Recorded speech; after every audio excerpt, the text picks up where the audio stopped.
Bismillahirrahmanirrahim. Alhamdulillah, nahmaduhu ta'ala wa nasta'inuhu wa nastaghfiruh. Wa na'udzu billahi min syururi anfusina wa min sayyiati a'malina.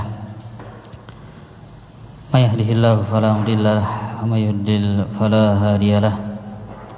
Asyhadu an la ilaha illallah wahdahu la syarika lahu wa asyhadu anna Muhammadan abduhu wa rasuluh sallallahu alaihi wa ala alihi wa ashabihi wa man tabi'ahum bi ihsanin ila yaumiddin. Ya ayyuhalladzina amanu taqullaha haqqa tuqatih wa la tamutunna illa wa antum muslimun. Ya ayyuhan nasu taqu rabbakumul ladzi khalaqakum min nafsin wahidah wa khalaqa minha zawjaha wa batha minhuma rijalan katsiran wa nisaa'a wattaqullaha alladzi tasaaluna bihi wal arham innallaha kana 'alaikum raqiba. Ya ayyuhalladzina amanu taqullaha wa qulu qawlan sadida yuslih lakum a'malakum wa yaghfir lakum dhunubakum wa may yuti'illaha wa rasulahu faqad faza fawzan 'azima. Ma ba'd, fa asdaqal hadithi kitabullah wa khairul huda Muhammadin sallallahu alaihi wasallam wa syarrul umuri muhdatsatuha fa inna kulla muhdatsatin bid'ah wa kulla bid'atin dhalalah wa kulla dhalalatin finnar. Ayyuhal muslimuna wal muslimat ibadallah wa amatallah.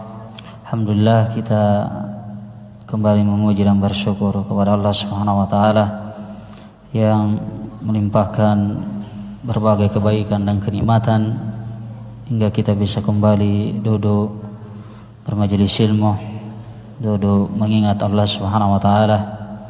Terlebih lagi kita habis melaksanakan kewajiban kita sebagai umat Islam, terkhusus bagi para lelaki, yaitu sholat maghrib berjamaah. Salam dan salawat semoga senantiasa tercurah kepada Nabi kita sallallahu alaihi wasallam, kepada keluarga beliau, sahabat-sahabatnya, beserta orang-orang yang beriman sampai hari kiamat. Baiklah ikhwan, insyaallah kita akan bahas pada kesempatan ini dan berikutnya setiap malam Senin kitab yang ringkas, ya, bahkan kalau matannya dikatakan matan yang sangat singkat, ya, kutaib,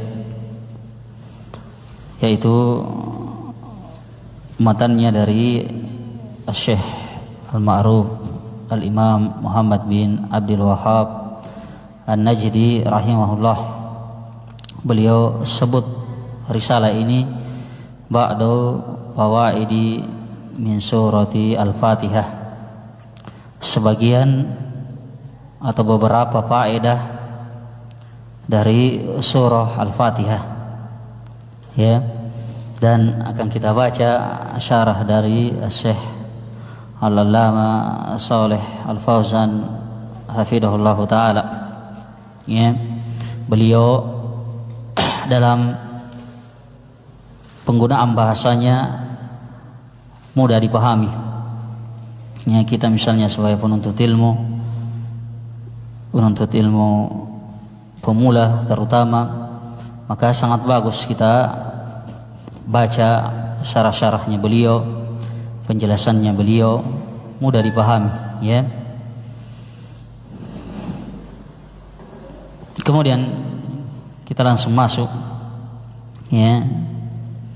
Kata beliau, bismillahirrahmanirrahim, alhamdulillahirabbil alamin, arrahmanirrahim, maliki yaumiddin. Ya, beliau memulai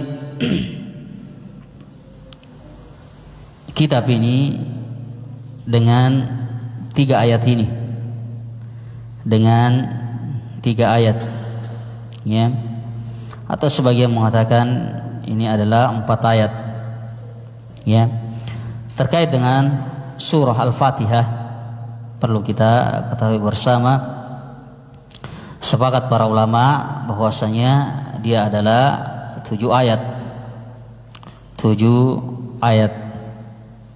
Akan tetapi perselisihan mereka, perbedaan di kalangan para ulama kita, yaitu 7 ayat ini apakah masuk di dalamnya Bismillahirrahmanirrahim. Bismillahirrahmanirrahim. Sebagian ahlul ilm mengatakan 7 ayat Al-Fatihah masuk dalamnya basmalah. Bismillahirrahmanirrahim pertama, alhamdulillahirabbil alamin kedua, ya, kemudian maliki yaumiddin ketiga, iyyaka na'budu wa iyyaka ya, afwan ya. Bismillahirrahmanirrahim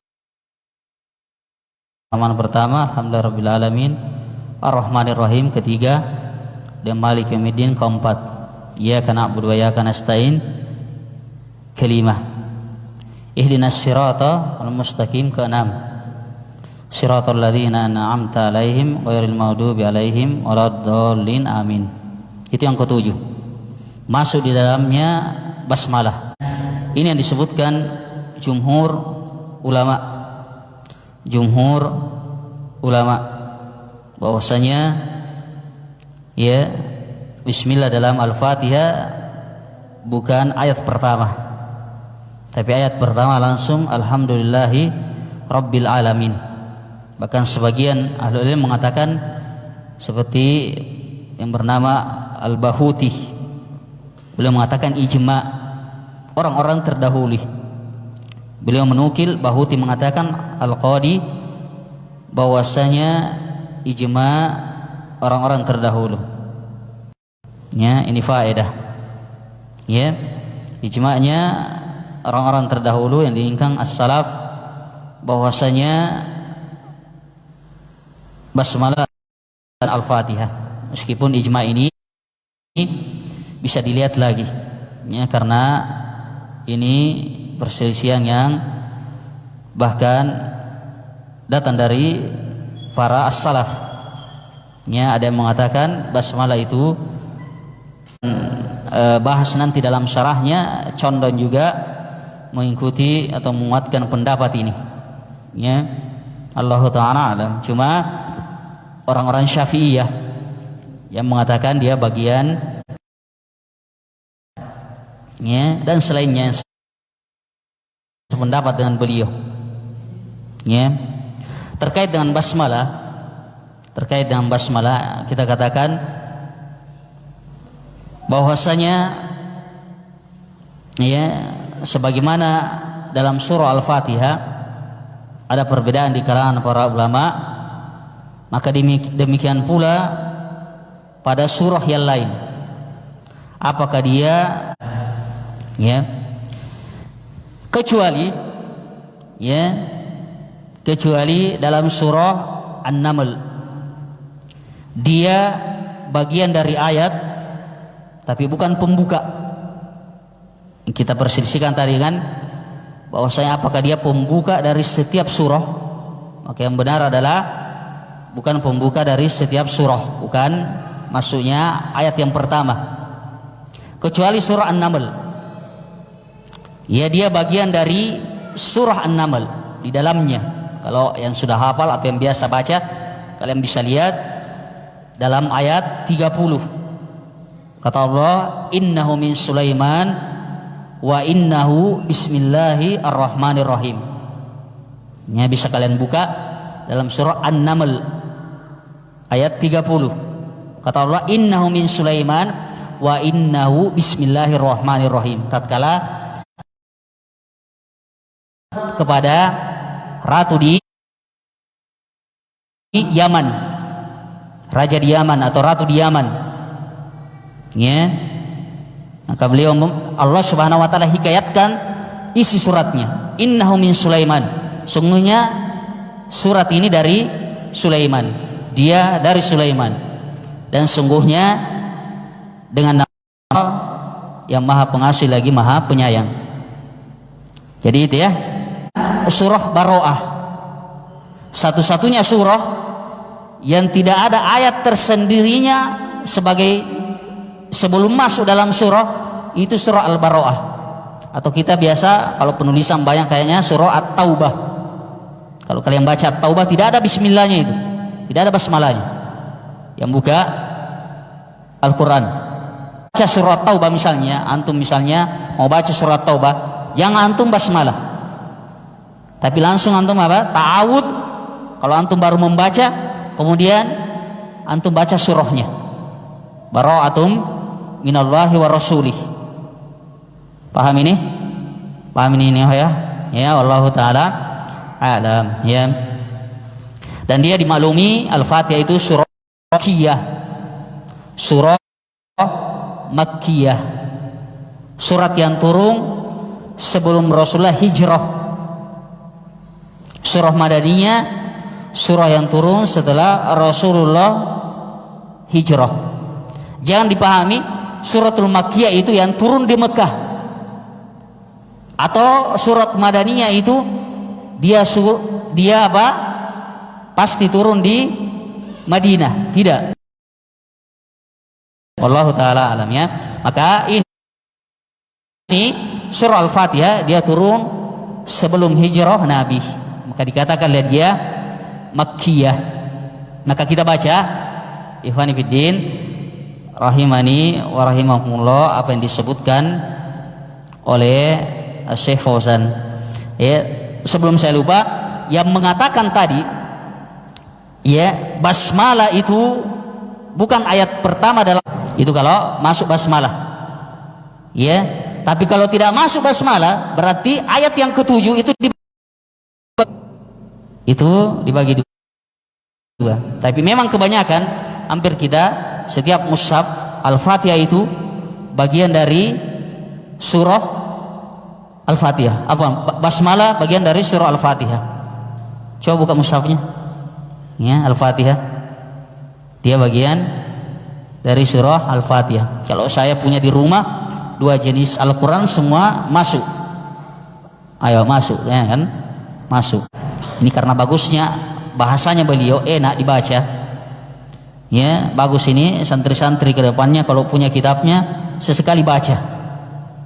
Chandra ya. Siap-siap ya. Usahakan cari PDF-nya.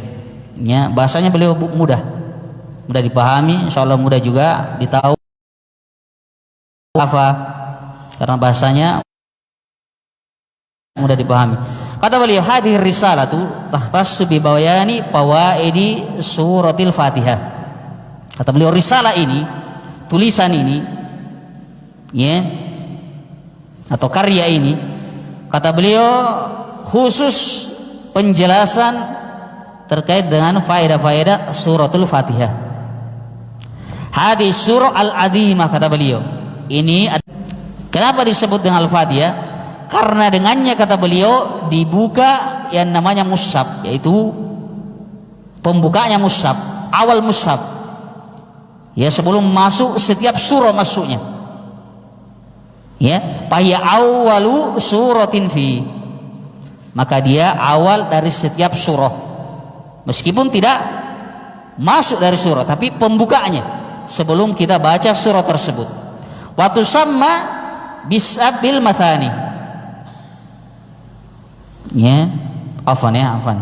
Disebut Al-Fatihah karena dia pembuka Al-Quran. Afan, saya tadi masih ke basmalah. Ya, saya tadi masih ke basmalah. Pikirannya ke basmalah. Al-Fatihah karena dia pembuka dari Al-Quran. Surah pertama masuknya. Ya. Karena dia surah pertama. Ya, surah kedua baru Al-Baqarah. Ini alasan yang pertama. Kemudian wa tusamma bisabil mathani. Dikatakan dia 7 yang berulang-ulang. Jadi banyak sekali namanya nanti ini Al-Fatihah.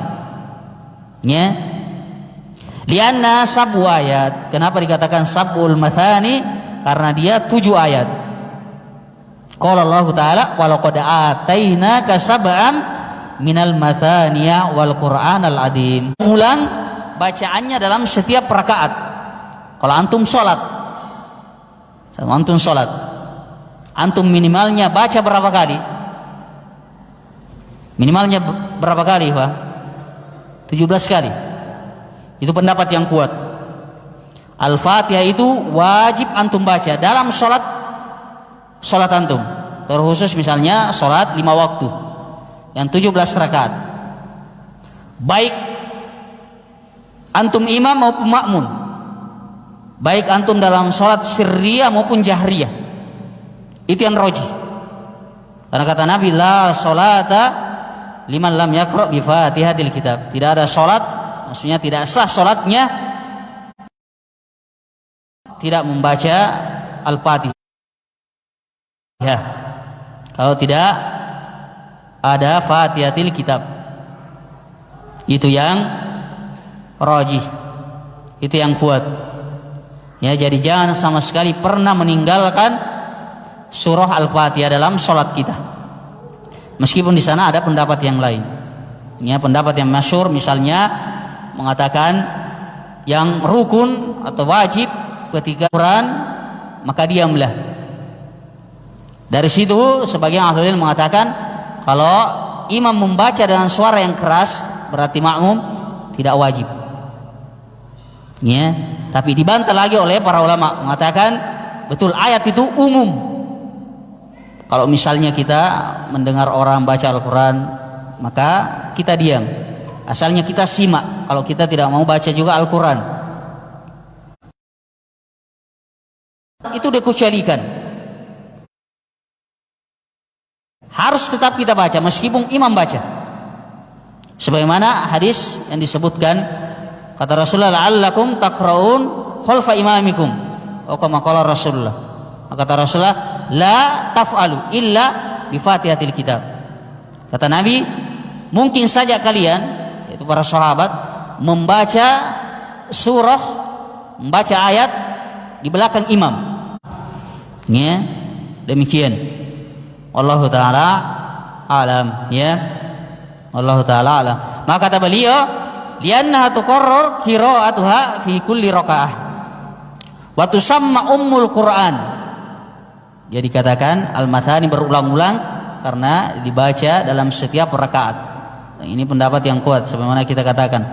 Dan disebut juga dengan ummul Quran. Lianna ummus syai' al-asl ladzi yurja ilai syai'. Kata beliau, dia disebut juga dengan induk Al-Quran. Bahasanya ibunya Al-Quran. Itu bahasa asalnya. Ya. Tapi jangan karena kita katakan ibunya Al-Quran berarti yang lain anak-anaknya. Itu tidak pernah dibahasakan. Jadi Al-Fatihah sebagai ummul Quran selesai. Ummul Al-Quran. Kita bahasakan seperti itu. Ya. Kenapa kata beliau Al-Fatihah disebut ummul Quran? Lianna ummus syai', dia sebagai induk sesuatu, al-aslul ladzi yurja'u ilaihi syai', yang mana dia adalah asal yang dikembalikan kepadanya sesuatu.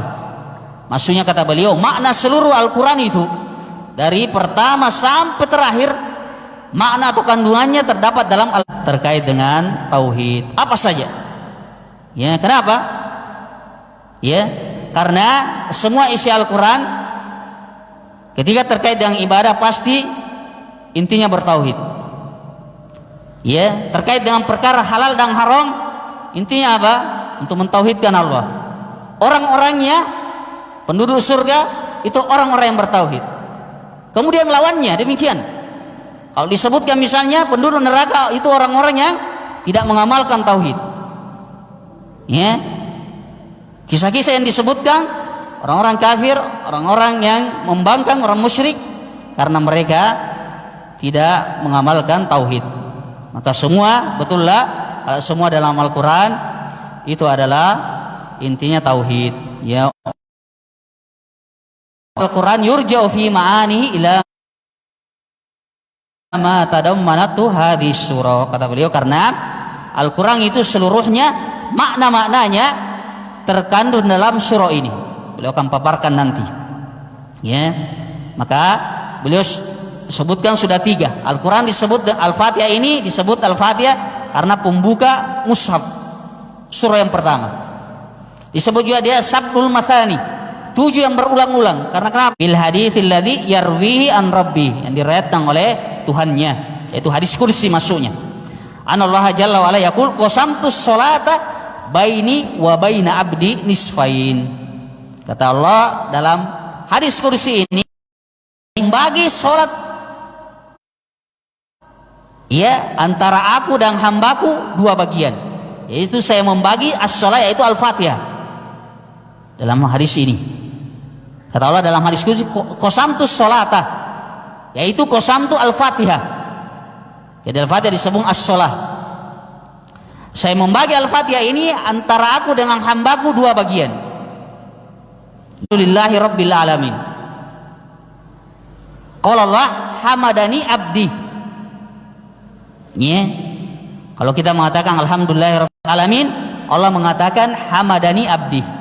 Kalau kita mengucapkan ini alhamdulillah, Allah menjawab hamadani abdi.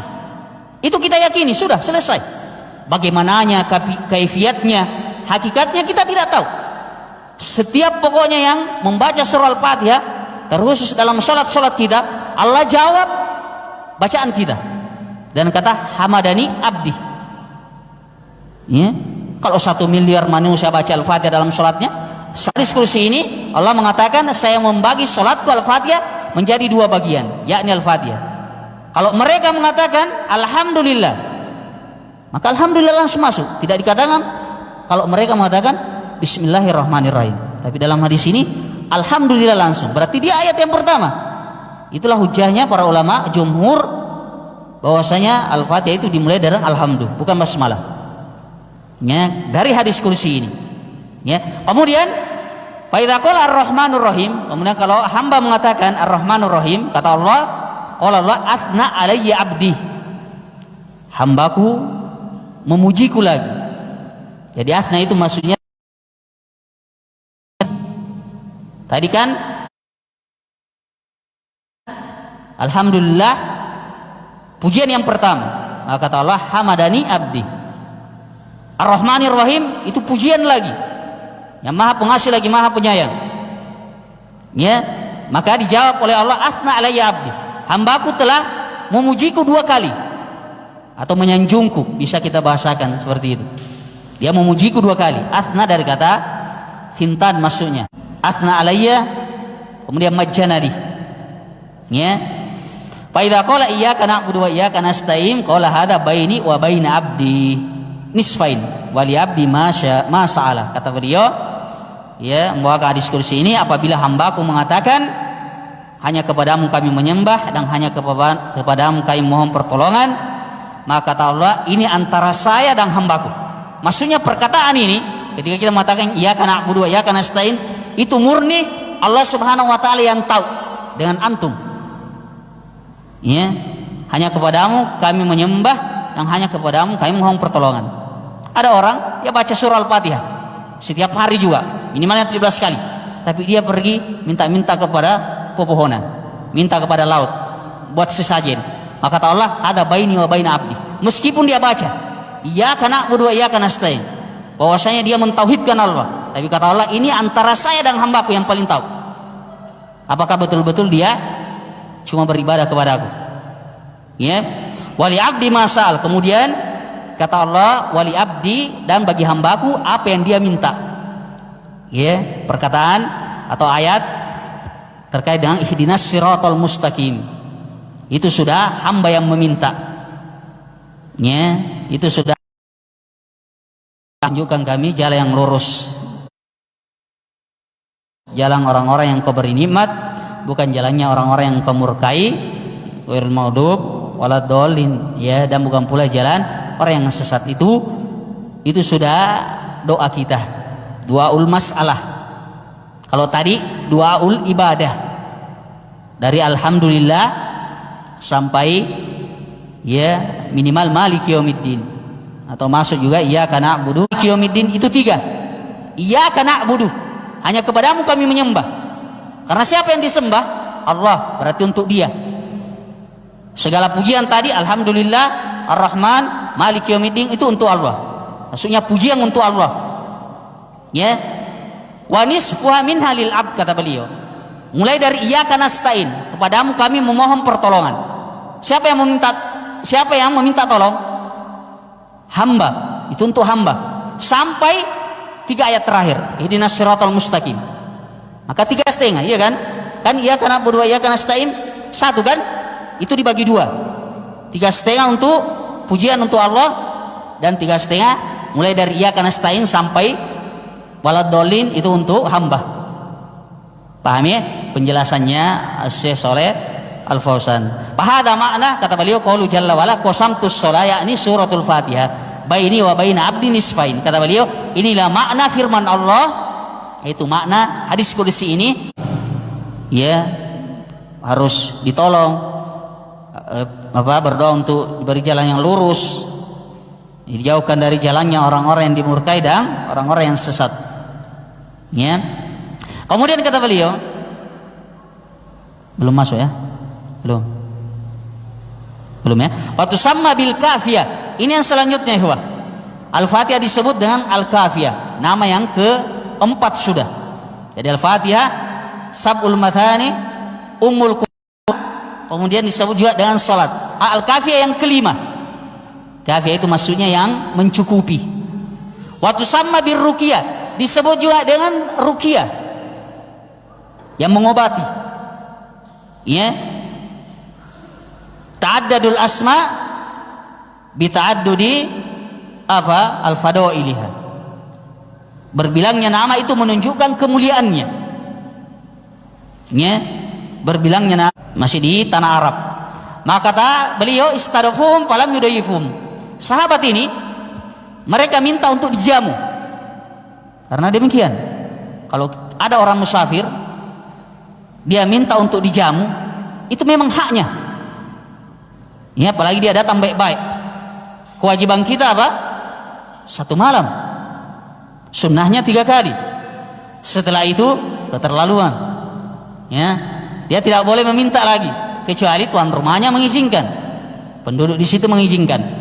Maka sahabat ini, para sahabat ini yang singgah di suatu negeri, mereka minta untuk dijamu. Ya, tapi penduduk ini mereka tentunya bukan muslim, belum menerima Islam. Mereka tidak menjamu para sahabat. Faludigo kabiruhum, kata beliau. Maka salah seorang pembesar mereka disengat binatang beracun. Faja'u yatlubuna minas sahabati ar-ruqyah. Maka datanglah mereka meminta dari kalangan para sahabat ar-ruqyah, maksudnya untuk diobati. Faqala ahadus sahabah, maka berkata, anarki walakin abai itum antudayifuna fala nurqi illa bijul, yakni bi ujrah. Kata seorang sahabat, sesungguhnya kami bisa saja meruqyah, akan tetapi kata beliau, kalian tidak mau menjamu kami, maka kami tidak mau meruqyah kecuali kalian memberikan upah. Maka ini diantara dalilnya, orang meruqyah boleh mengambil upah. Kalian kasih apa? Kalian kasih upah. Pasarratu lahum qati'an minal ghanam. Maka para sahabat ini mempersyaratkan, yaitu kambing, dikasih dijamu untuk daging kambing. Faqara alaihi suratul Fatihah. Maka mereka iyakan, kami akan jamu kalian dengan kambing, dikasih pokoknya ujrah, ya, imbalan. Maka para sahabat membaca surah Al-Fatihah itu dengan meruqyah, dibacakan, kemudian bisa dengan misalnya ditiup, ya, bisa juga misalnya dibaca air, kemudian airnya disapukan kepada orang yang tersengat binatang. Itu diantara caranya. Faqoma ka'annama bu'itha min iqol. Maka setelah sahabat ini meruqyah orang yang tersengat ini dari pembesar kaum ini, maka kata beliau, dia pun sembuh seakan-akan tidak pernah sakit. Masya Allah, ya, berkahnya mereka atau mustajabahnya ruqyahnya mereka. Itu para sahabat. Ya, kalau kita belum tentu. Ya, karena ruqyah itu tergantung apa? Orang yang meruqyah, sangat bergantung sama orang yang meruqyah. Ya, akarnya, pengaruhnya ruqyah kita itu sangat tergantung bagaimana keimanannya. Ya, kalau kita saja sholatnya tidak bagus, ya, banyak perkara-perkara haram yang kita lakukan, maka akhirnya semakin akan lemah. Maka beliau di sini mengatakan, mereka para sahabat membacakan ruqyah, maka orang ini pun sembuh. Falamma qadimu ala Nabi sallallahu alaihi wasallam ahbiruhu bima hasal faqala wa ma adraka anna ruqyah fatusamma birruqyah. Lihat, tatkala, ya, bagaimana kalian maksudnya bahwasanya surah Al-Fatihah itu bisa dijadikan sebagai ruqyah, maka disebutlah dia oleh Nabi ruqyah. Ya, wallahu taala alam. Kata beliau, hadhi surah adimah yadullu ala idamatiha anna Allah ja'ala qira'ataha ruknan min arkanis shalah wa annaha tuqarrar fi kulli rak'ah. Fa hadha yadullu ala idamati hadhihi surah. Kata beliau, ini adalah surah yang agung, menunjukkan keagungannya karena sungguhnya Allah Subhanahu wa taala menjadikan bacaan Al-Qur'an ini sebagai rukun dari rukun-rukun salat, dan sesungguhnya dia dibaca berulang-ulang pada setiap rakaat. Maka kata beliau, ini menunjukkan keagungan surah ini. Ya, demikian. Adapun surah yang lain dibaca dalam salat itu sunnah, yang wajib cuma Al-Fatihah. Maka selesai, kita cukupkan dulu dari pertemuan pertama ini, ya, faedah yang sangat banyak tentunya disebutkan oleh beliau. Ya, kita sebutkan secara ringkas. Al-Fatihah ini disebut dengan Al-Fatihah karena dia pembuka mushaf, pembuka Al-Quran. Disebut dengan Sabul Mathani karena dia 7 ayat yang berulang-ulang dibaca dalam salat-salat kita. Kemudian disebut dengan Ummul Quran, induknya Al-Quran, karena setiap makna kandungan dari Al-Quran kembalinya kepada surah Al-Fatihah. Kemudian disebut dengan salat, hadis qudsi tadi, karena qasamtus sholata baini wa baina abdi. Kemudian disebut